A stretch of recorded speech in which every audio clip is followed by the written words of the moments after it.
Okay, so today we're going to look at something pretty unique, a collection of corporate performance reviews spanning more than 15 years.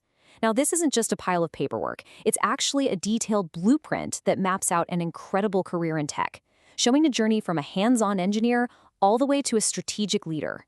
And this line right here from his most recent review, this is the destination. A trusted advisor.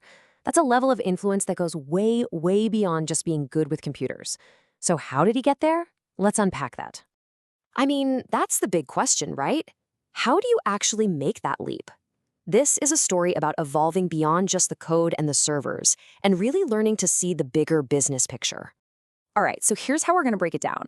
We're going to trace this career through 5 pretty distinct phases, starting with the foundation, then moving to driving value, designing platforms, shaping strategy, and then we'll wrap it all up with the career blueprint.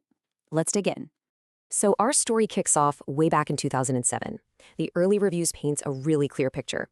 He's a deeply technical, hands-on systems engineer. You know, the go-to subject matter expert, the SME, for the whole team.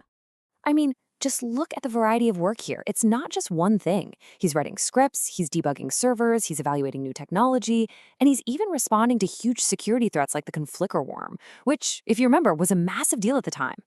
This is where that bedrock of technical mastery is being built brick by brick. And this comment from 2009, man, it just hits the nail on the head. In this early phase, it wasn't just about being smart or technical. It was about being absolutely 100% reliable, building that reputation for just getting things done. That trust, that's everything. So once that foundation of trust is there, around 2011, we start to see this really interesting shift. The focus moves from just doing the technical work to proactively driving direct business value. And this is a huge pivot in a career. Okay, check this out. This is a perfect example.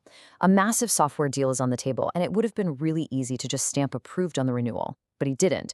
He actually dug into the details. And this is where that technical knowledge starts to connect with a commercial mindset. And here's the key thing he found. The vendor's quote was based on old physical hardware, but the company was actually using a much more efficient virtual setup. So he pushed back, he renegotiated, and boom, saved the project around $400,000. I mean, that's a massive win. And this quote just brilliantly sums up the new way of thinking. See, it's not just about saving money. It's about drawing a direct line from a technical insight all the way to improving the company's profitability.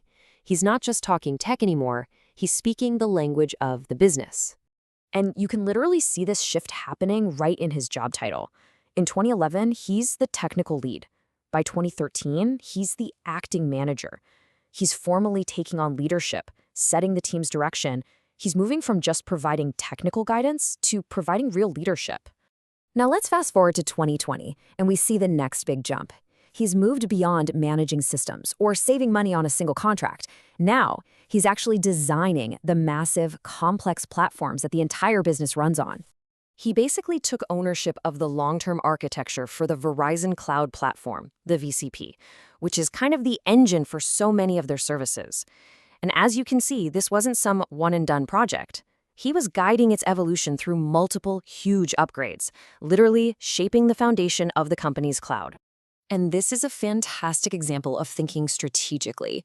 He pushed for them to adopt Redfish, which is an industry standard. Now, the key here wasn't just that it was cool new tech. The real genius was that it allowed the company to break free from being locked in with specific hardware vendors. That simple move created more competition, gave Verizon more leverage, and ultimately drove down costs. It's a technology choice with a very clear business strategy behind it. And hey, does this sound familiar? With this bigger responsibility, he once again steps up into a leadership role. And again, he's getting praised for managing the whole VCP infrastructure planning team and for being super collaborative. You see the pattern? Okay, and that brings us to today, where he's a distinguished engineer. This is pretty much the top of the technical ladder in a company like this.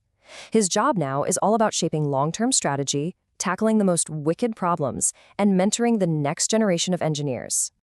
I mean, just look at the scope of his work now. It's immense. He's leading the design for brand new AI platforms. He's a key player in defining the company's entire strategy to defend against ransomware, and he's actively mentoring his colleagues. This is leadership that touches technology, security, and people. And what's really cool is that even at this super high strategic level, his work still has a direct, measurable impact. This chart shows how he led a project to decommission old lab hardware to make space for new AI gear. And boom, power consumption drops from 313 kilowatts to 292. That saves money, and it's better for the environment. A total win-win. Okay, I absolutely love this quote. It's from his own self-review, describing his role during a deep dive session with a vendor. It just perfectly captures that confidence and authority of a true expert, right? Cutting through the corporate jargon and demanding clarity to protect the company's interests. All right, so we've gone through this whole 15-year journey. What can we learn from it all? What's the actual blueprint for building a career that has this kind of ever-expanding impact? You know, the pattern is actually incredibly clear when you lay it out like this. You start by mastering your craft, becoming rock solid and reliable. Then you learn to translate that technical skill into actual business value. You connect your work to the money.